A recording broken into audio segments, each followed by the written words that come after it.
Hey everyone, welcome to A Mess Nonetheless. I am Rachel. And I'm Melissa. And we're sisters. Surprise! In case you haven't heard. Oh my gosh.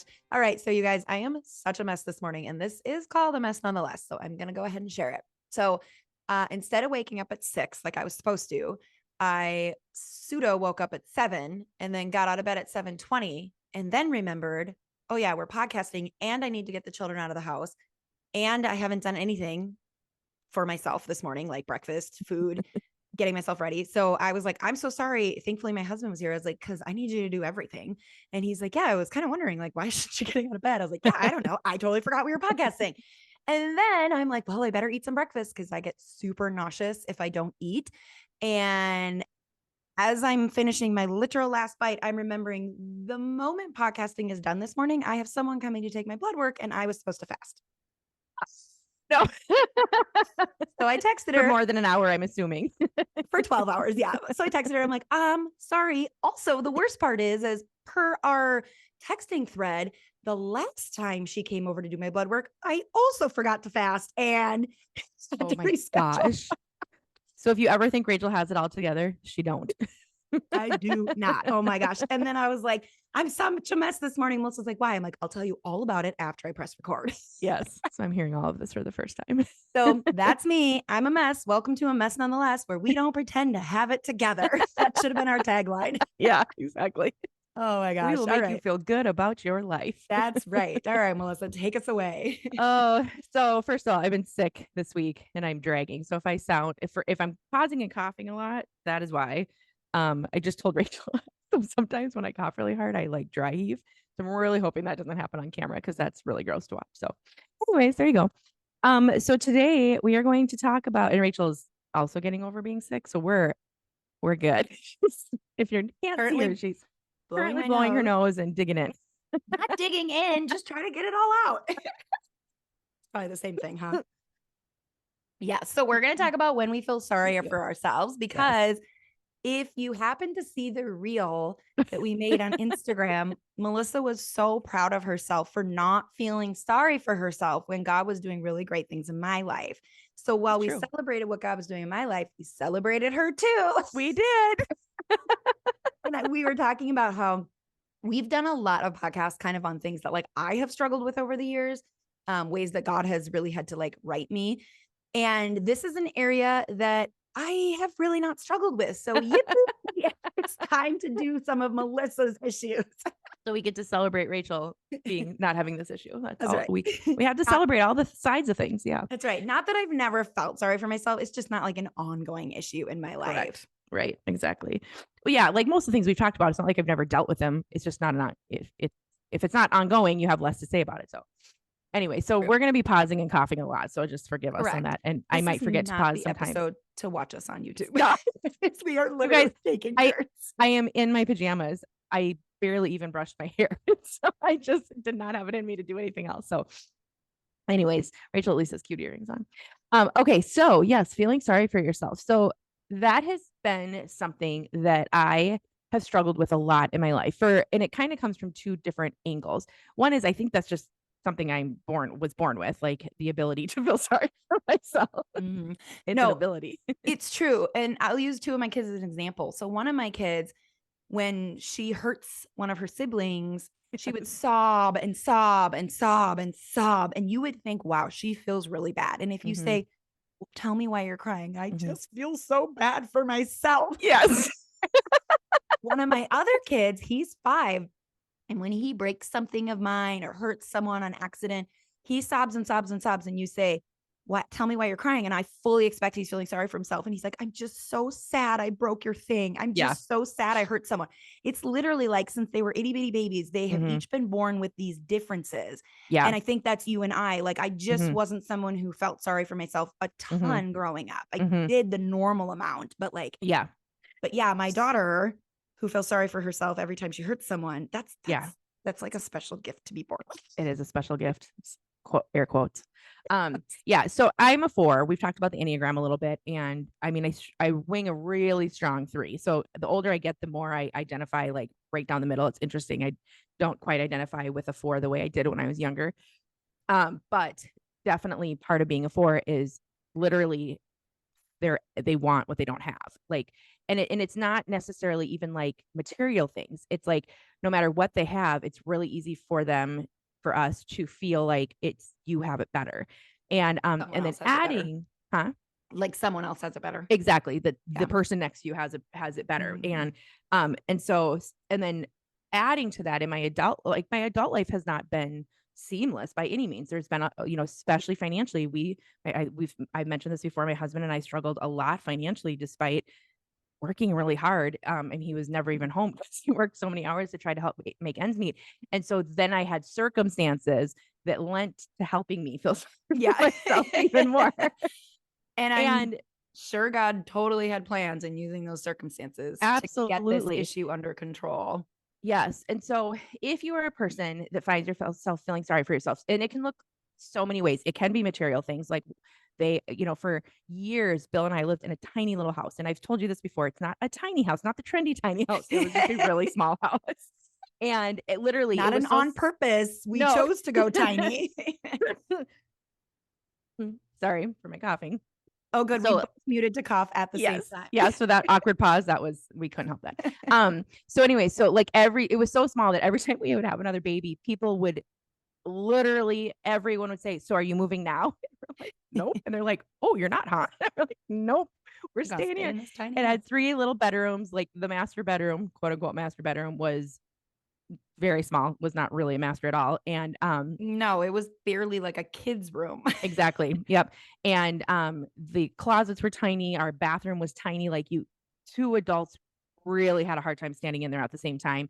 And that was our only bathroom. We did have a freestanding toilet in the basement that came in a lot of handy when we started potty Very training. helpful. Yes. But it was just tiny. And all of my friends and family started having these either really cool older houses. So maybe they weren't um so big, but they had a lot of character, which I loved character. Ours was just like very boring. And or they started, building and buying bigger houses. And so that was I really had to struggle through that. And then of course my husband, like I've said this, he was gone all the time. And so it was really painful for me that watching my friends and family have their husbands be actively a part of their everyday life because they came Mm.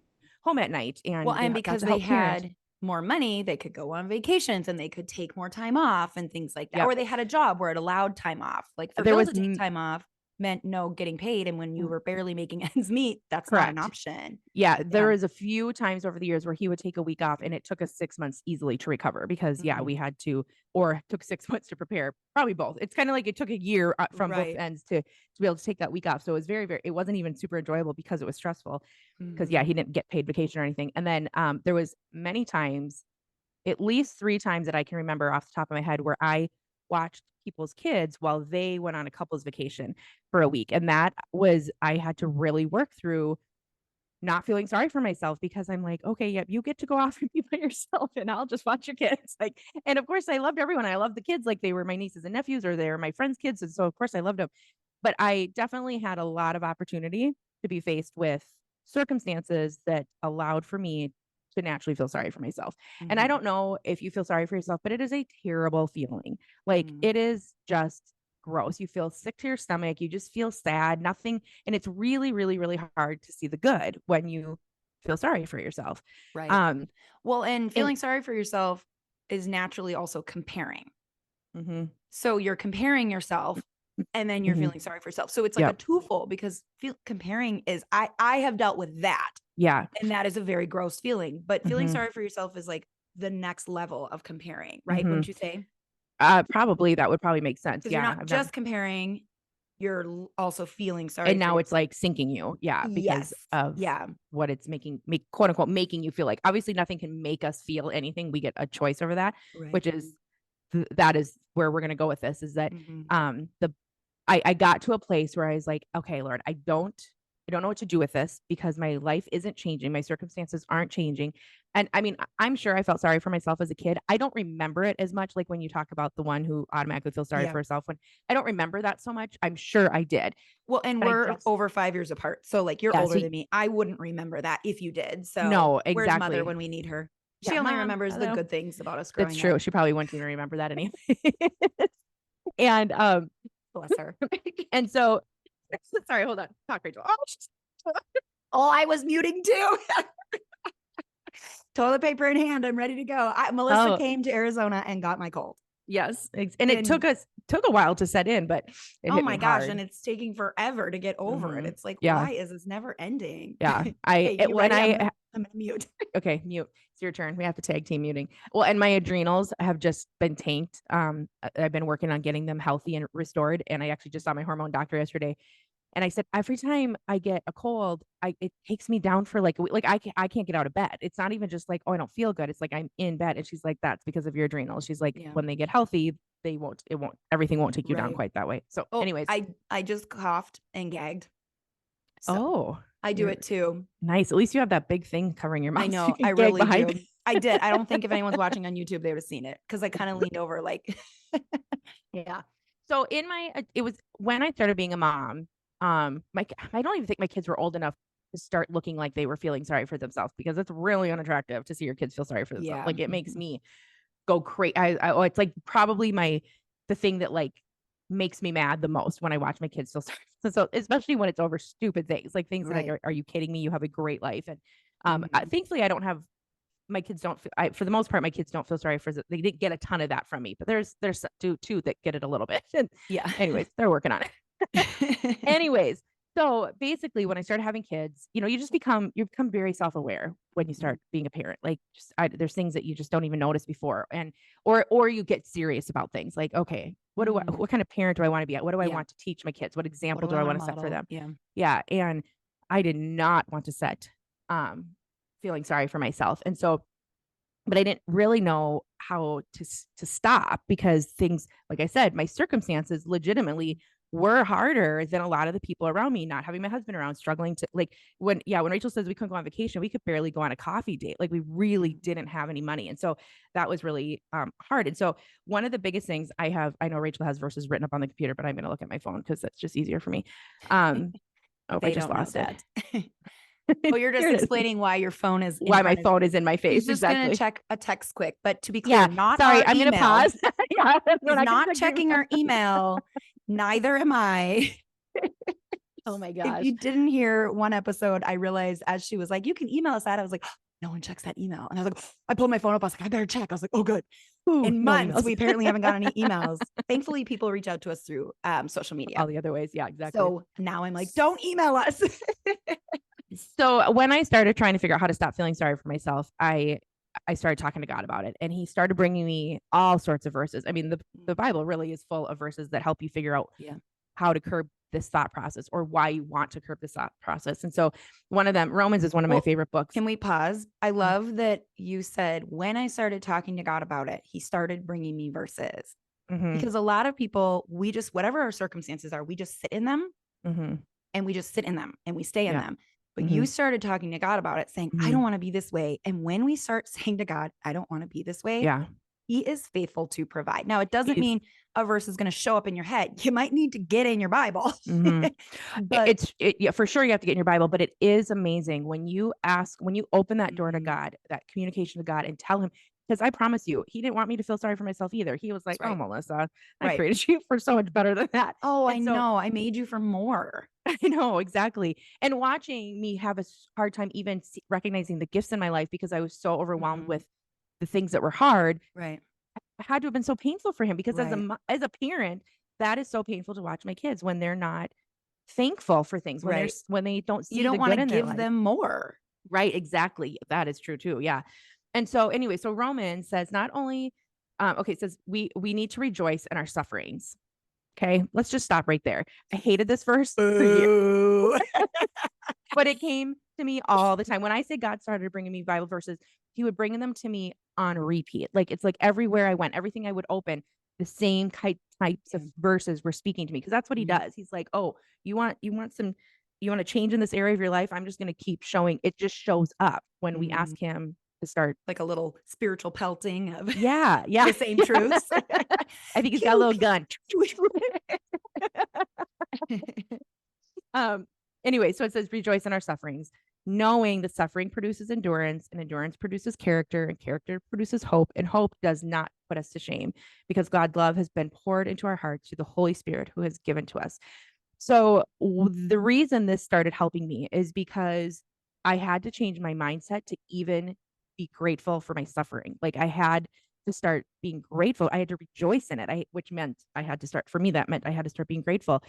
And so like I said, I lived in this little house that I desperately wanted to move out of. It was very, very, very small. Like I said, it was not real. I mean, it had no character. It was just very boring. I'm not boring. I like character. I like things that are unique or whatever. And so I started changing. Instead of asking God, is this year we're going to get to move? This was kind of like something was on my head for like probably not 8 or 9 years. Every year, 10 years, maybe I would be like, it was on my head. It was in your mind, on my mind, in my head. On my mind, in my head.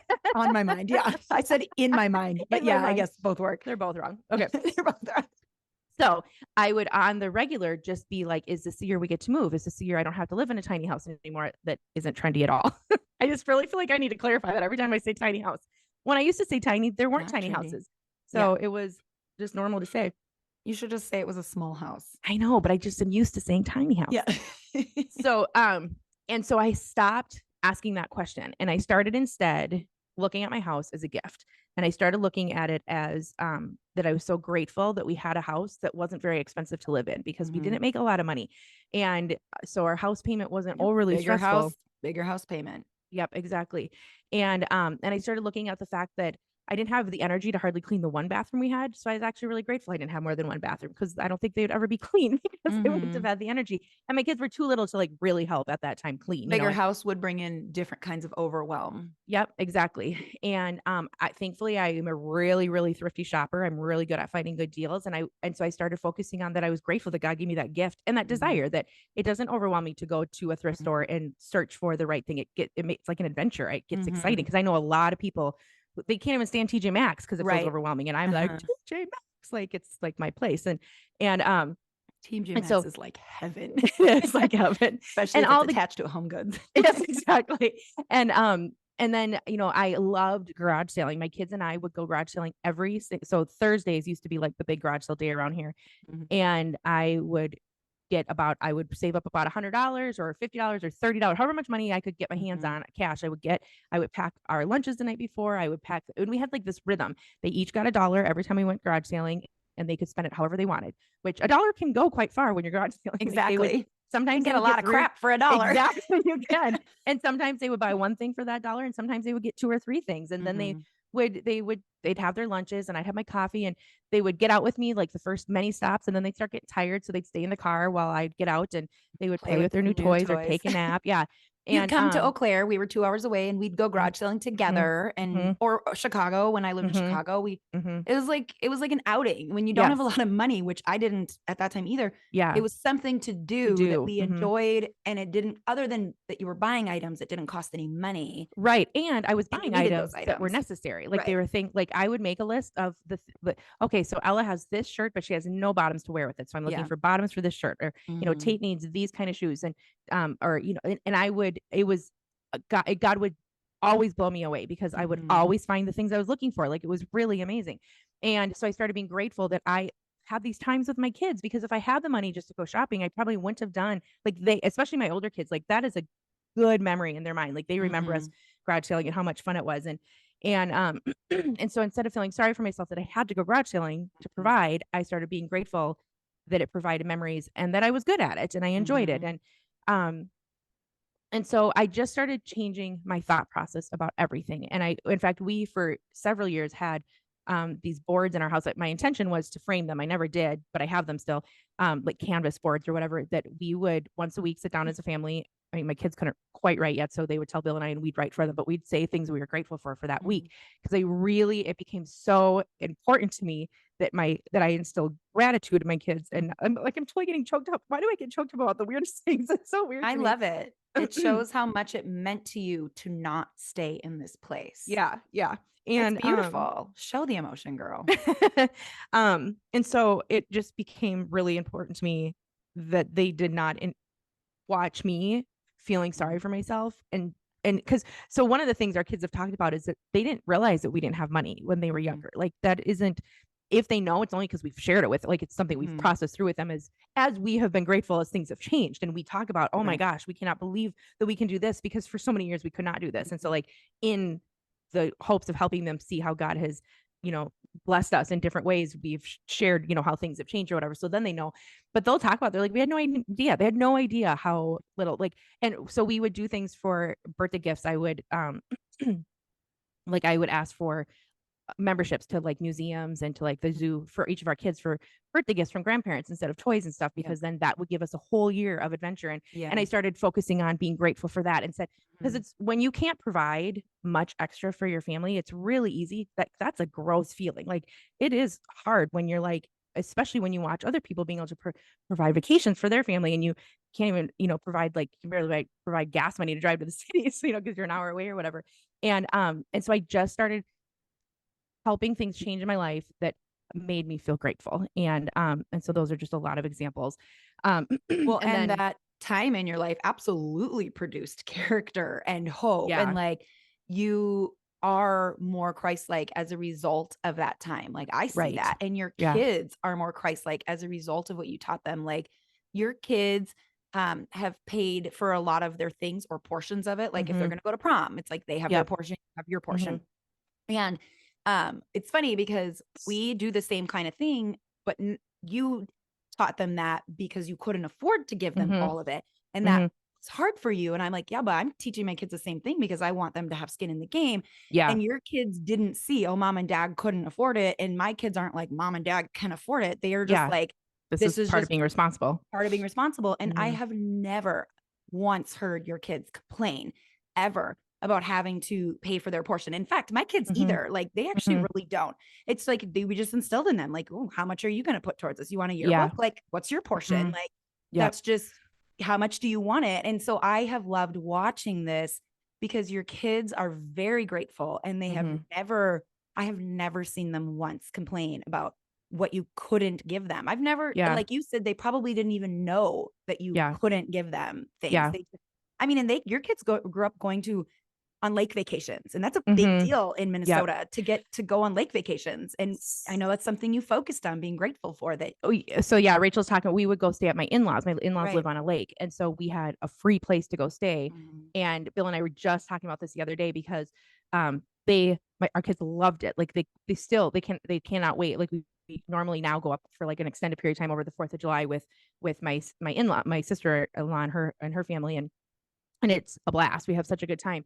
But for a lot of years, I really struggled with that because I didn't want to go on a vacation at someone's house. I wanted to Right. go on a vacation with my family away, especially because I didn't see Bill very much. We didn't get to very much time with him when the kids were younger. You And didn't want to share it. um, yeah, I didn't want to share. Yeah, because we go to his parents' house, so of course he would But like, the beautiful thing is that you say you struggled with it, and you did. I know you did, but you did it in your mind and with yeah, God, not yeah, in front of your kids, not right. They had outwardly. no idea. Exactly. And that's not like because we're hiding our garbage, but because you so badly wanted them to go, how amazing is this that we Yeah, always get to go on to a cabin and right. enjoy the lake, Yep. even though you were wrestling through your own desire to give them different vacations.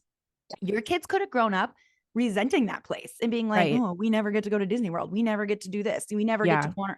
But they didn't, and they Yeah. That's don't true. because you wrestled with God alone in that Yeah. and you did not project it onto your kids. Because that's the thing is like, we're all going to have like hard relationships in Hmm. our lives and hard circumstances. And we can share with our kids truth, but Hmm.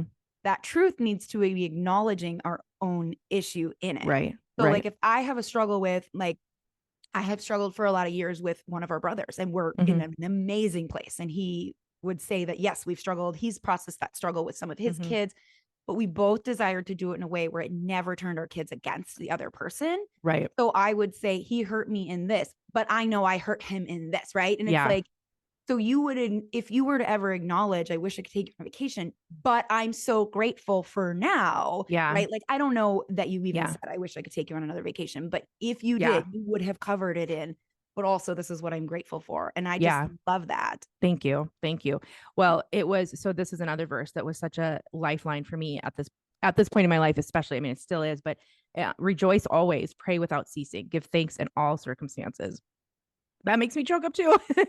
because it's not natural. It's not Right. natural to give thanks when things are struggle, when things are frustrating, when things are hard, when other people have it better than you, when other, whatever, whether it's real or not, it's hard. Even if we're just perceiving that other people have it better, that is a hard place in our mind to get rid of. And the only thing I could do is pray without ceasing. I actually did a talk on this when probably 15 years ago, because we weren't in this house, it was in our old house, and so I was much younger tiny house. in my non-trendy tiny house. Exactly.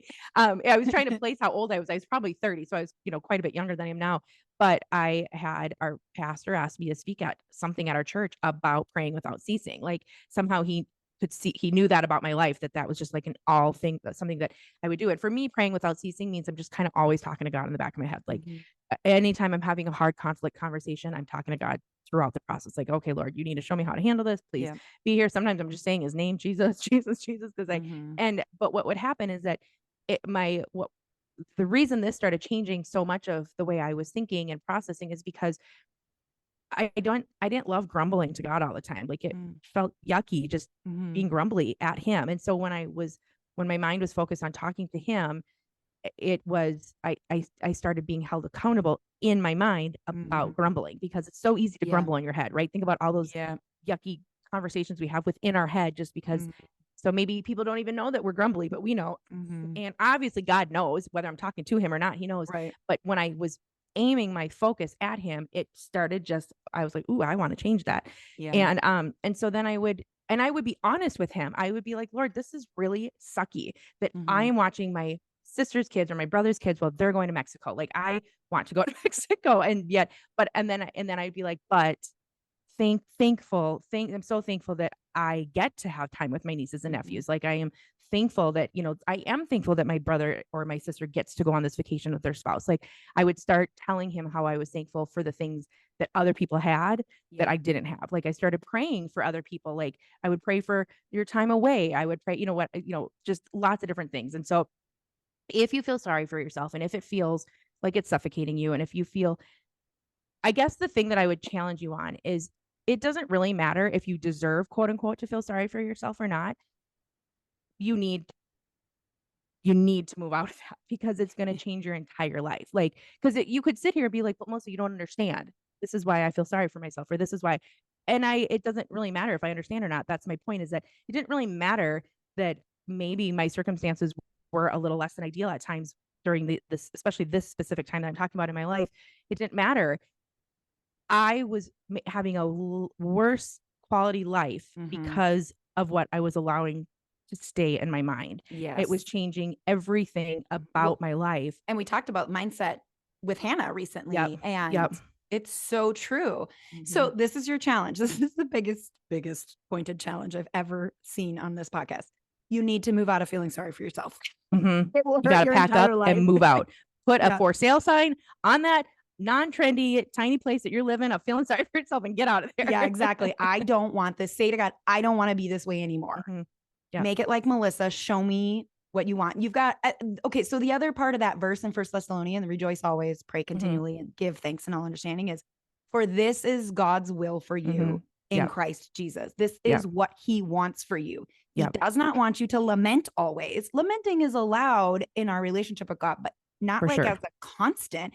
He doesn't want us to not be praying, and he doesn't want us to be ungrateful. Right. That's the opposite of those. That is literally not God's will for our life. But those three things, like rejoicing, praying, giving thanks, that's what he wants for us. Yep. And it's giving thanks for everything. It doesn't matter. Okay. So I remember when one of our brothers had a baby, and I had gone to the hospital with my siblings to obviously visit this beautiful new little baby boy. And he had texted me and said, could you pick up some McDonald's for us? And at this point in my life, it was more often than not that I did not have an extra $10 or $15 to do. Like everything was budgeted. And I was like, yep. Okay. So I picked up McDonald's, and it literally was like, that is all the money I have in my account. And I was like, I can't bring him lunch, for when he just had a baby, be like, can you pay me back? Like that's not what you do. You just give it to them as a gift. And I didn't have the money. And my sister knew, like when I brought in the McDonald's, she pulled me aside. She's like, me? That's the you sister. Don't have another sister. I was like, what did I do? I don't remember. you pulled me aside and said, basically, you just knew, you're like, I know you do not have money for that. Can I pay for it? And I was like, yes, thank you. And I remember on my way home being like, Lord, thank you that she was aware of that. And that I got to provide for my brother without asking him to pay me back because he just had a baby. But you provided for me by helping my sister notice what was going on. And it would have been such an easy thing for you not to notice, because why would you? There was so much going and it on. would have been really easy for you to focus on feeling sorry for yourself that you didn't have the money to pay for it, instead of being focused on the gratitude that your needs got met. Yep, exactly. Because for a long time, you would have focused on the feeling sorry for yourself. Because I would grieve over the fact that I couldn't do things for people, like extra things. Like it was a grief. Like when I would consuming, suffocating. Yes. Why is this the way it is? Exactly. And it wasn't just as ugly as it sounds, feeling sorry for myself. There was real lamenting in it, but it was hurting me. It was not making anything better. And so, I mean, when you have yesterday, I had a really weird situation happen that I ended up standing at Aldi waiting for my bank card wasn't working, and I couldn't get money to transfer to Apple, my Apple account, and it took forever. And I was tired because I was still not feeling great. I didn't even want to go grocery shopping. And it was this like hour-long thing. And then I had to go to the bank, which took like another 45 minutes. And it was exhausting. But the sweet cashier, like I was literally standing there unable to pay for my groceries, trying to figure out, do I want to drive all the way back home and get money because I had money at home? Or do I want to like just keep working on trying to get my bank card to work? Yeah, it's in a different town. And the sweet cashier was like, well, do you have Venmo? I can just pay for it. You can just Venmo me. And I was like, oh my gosh, are you serious? And I want to challenge you, when you have those frustrating times, turn it around into gratitude. Like, oh my gosh, Lord, because I'm just like, Lord, I love how you showed up in this random, like, she didn't have to do that. Like, and it's easy for even just daily situations like that to feel sorry for ourselves. And obviously it was frustrating and I was tired, but I just really came home so thankful, because I was like, Lord, you just totally took care of me in this really sweet, unnecessary way through this girl who did not have to do anything for me. And so all because you went to God and said, I don't want to be this way anymore. Yeah. That's what started it. And now you are a different person and you respond differently. It's true. I don't really feel sorry for myself really much at all anymore. Like it's just not. You really don't. Yeah. Which is why we can make fun of when I am celebrating that I don't feel sorry for myself about something. That's right. We celebrate when she does not. I didn't feel so. Oh my gosh. That's so all right. Funny. Okay. So that's your challenge. Talk about that forever. Fix your life. Do better. Do better. Don't move out of feeling sorry for yourself, because it's hurting your entire life.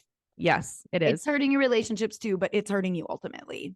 Yes. And because even if other people around you don't realize it, most people probably will realize it, because it's hard to, like, that leaks out. But even if you keep it real quiet, it is not, I mean, it's still, it's hurting you. So get out of there. Okay. All right. Well, you guys reach out to us through social media or our website, amessnonetheless.com. We love when you share what you're learning here with us and with others. We love when you share our podcast. We love when you rate us, because on Apple or Spotify, because then we show up in other people's feeds. So seriously, it's one of our favorite things when we see people sharing about us, like publicly, like they're like, share our podcast or tell, like, we'll see videos where they're telling why they're loving listening to us. And it's just like mind blowing. Like, it's God's doing something here, and it's amazing to watch. So exactly. All right. Bye, you guys. Bye, guys. You might feel that your life is a mess, but don't feel bad. Ours is too, but we own a microphone and we have no shame. That's why we'll talk about how our life is a mess nonetheless. That's the name of our podcast.